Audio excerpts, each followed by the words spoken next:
Nicholas has a balance of $820 in his checking account before making purchases of $123.89, $56.68, and $46.98 with his debit card. What was the balance after the purchases had been made? Well, we'll use the 5-step problem-solving process, familiarizing ourselves with the problem first. You might want to reread the problem, making sure what each number represents and how we'll use them. And we'll also assign a variable to the balance in the account after the purchases had been made. And let's let that be equal to B.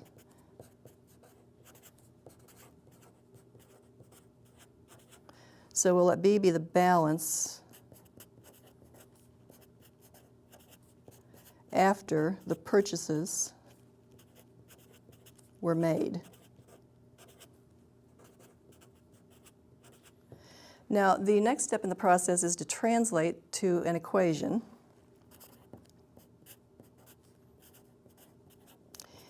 And for this problem, we can translate to an equation where we say that the new balance is equal to the original balance, $820, minus the amount of each of the three purchases. So minus $123.89. I'm not writing the dollar signs here, but these are dollar amounts, minus $56.68, minus $46.98. So we've translated to this equation, and the next thing we want to do is to solve it.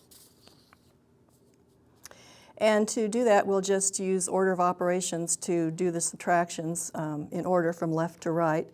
So we would say that B is equal to, first of all, 820 minus 123.89, which is 696.11. And then we still have to subtract 56.68 and 46.98. Now we do this subtraction, 696.11 minus 56.68. And when we do that, we get 639.43. And we have this final subtraction, 46.98. When we do that subtraction, we get 592.45. So this is our possible solution.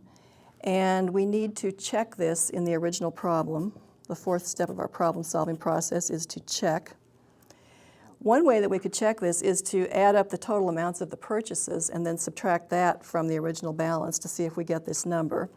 So let's do that. We had $123.89 plus $56.68 plus $46.98 for the total amounts of the purchases. And when we add these three numbers together, we get $227.55. And now let's subtract this from the original balance, which was $820. And when we carry out this subtraction, the number that we get is $592.45, which is the answer we found. So we can say that our answer checks. And now we go to the fifth step, which is to state the solution. And we say after the purchases were made, the balance was $592.45.